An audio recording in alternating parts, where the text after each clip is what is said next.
Hi, welcome to Athenasia. I'm Laurent Timmermans, and in this video we'll be talking about CRS again. I know it started to be long. I keep talking about the CRS over the last few videos, but it's an interesting topic. I mean, let's look at it. It has a lot of developments recently. It's becoming part of our life as international entrepreneurs. So it's important to actually look at it and see what is happening in the industry, in our business worldwide. What is the environment telling us? And the CRS definitely is influencing the way we make business. Now, I have been challenged a couple of times on this channel, but also outside the channel, by people telling me, you know, Laurent, you don't understand CRS because you say that everybody will be reported, and actually it's not true. Only financial entities will be reported, and passive non-financial entities and individuals. But if you have an active non-financial entities, which is basically most of my clients, then it's okay. Now let me clarify a little bit what all these things means, and let me share my perspective with you. So who will be reported? First, financial entities, working with money. Non-financial, passive non-financial entities. What that means, it will be non-financial entities that work with passive income, such as dividend, royalties, interest. Okay. Typically holding companies, if you want. And then individuals, so private customer into bank, these will be reported to the country of residency. Okay, these are in the CRS. This is who is supposed to be reported. Now, who is supposed to not be reported is the active NFEs, so active non-financial entities. So this is in the text of the CRS. If you go back to it, that's what you will find. Now, if you think about it, it's too easy, So what is an active NFE? Sorry, I didn't clarify that one. An active NFE is basically a company that is trading. So it's like buying stuff, selling, doing an e-commerce, a consultant that deliver prestation and services. Let's say, what else? Basically it's a real business, if you want. With service and product being traded. This is an active NFE, if you want. Now, people will say, oh yeah, but the active NFE is not reported. Yes, but if you look at it, the bank are asking who's the controller behind the active NFEs. So who is actually controlling these active NFE?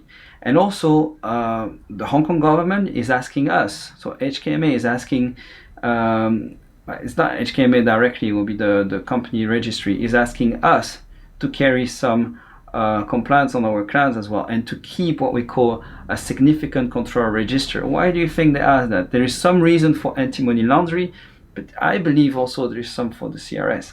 So what's happening is,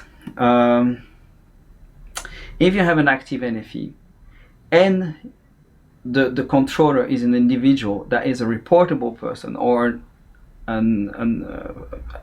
passive NFE that is one of the controller of this active NFE, I personally believe that those guys will be reported.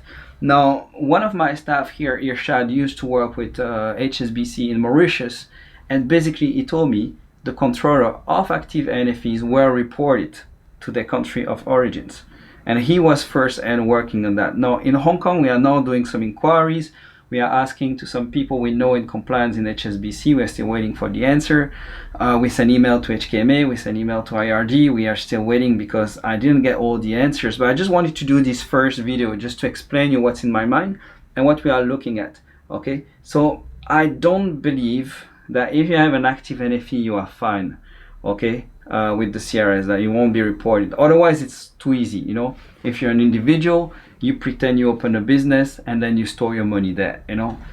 If you have a passive NFE, what you do, you go and you pretend that instead of receiving dividends or rent or royalties, interest, you say, oh no, but this is service fee, and then you pretend that this passive NFE is actually an active NFE. I mean, it would be way too easy, and I don't think that well-paid expert in the OECD didn't think of it. It's just too easy.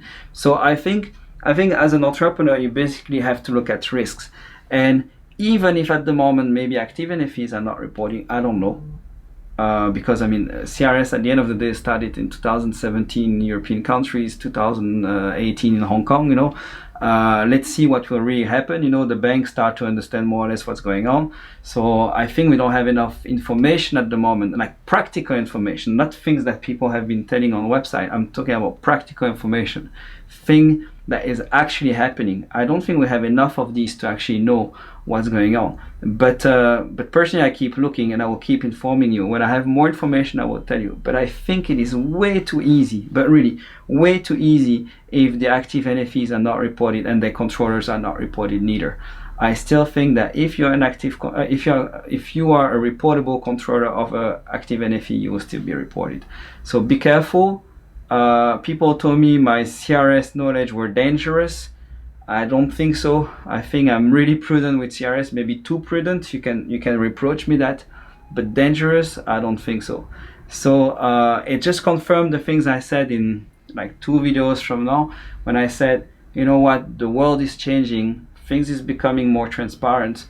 Companies need to start to think about this strategy in a holistic way, the whole structure in a more holistic way. Where are you resident personally? Where is your company resident for real? You know, where is your permanent establishment? If you don't have any, where is your management and control? And you have to think of it properly, because if you don't, you can't hide part of them anymore. You know, even if you seek, and this is my last video, you can put a link somewhere, maybe below, because I always say I'll put them there, but I never do it. So check below the video, I will put the link about the non-CRS countries. So even if you go for a non-CRS country, that's what I said in my last video, there will be more and more countries are joining the CRS. You can see it's the trend. Every country is actually joining the CRS. Why keep hiding? You know, it's better to start to accept it and start to think of a strategy to adapt yourself, to adjust yourself to this environmental factor. Adjust yourself, because this is the way things is becoming, and do the thing in the right way. That's it. That's what I personally believe. But hey, this is up to you, and I will keep you updated on what I find from practical professional working with active NFE, and I will get back to you to tell you exactly what they do in Hong Kong. So stay tuned. If you want more of those videos, put me a thumbs up. You know, this makes me feel good. You know, if you don't like it, just put one down. If you want, I mean, it's fine. Both works. And subscribe to the channel to see what's coming next, and don't hesitate to put a comment down below. If you have more information, please go ahead and share. I'll talk to you in the next one.